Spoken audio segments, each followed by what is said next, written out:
بسم اللہ الرحمن الرحیم اللہم اعنی فیہ علی صیامہ وقیامہ وجنبنی فیہ من ہفواتہ وآثامہ وارزقنی فیہ ذکرک بدوامہ بتوفیقک یا ہادی المضلین۔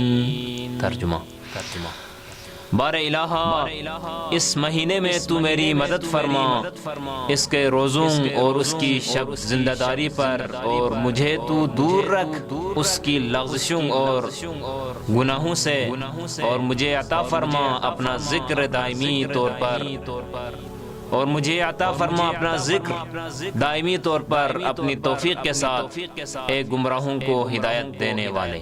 اللہم صلی علی محمد و آل محمد وعجل فرجہ۔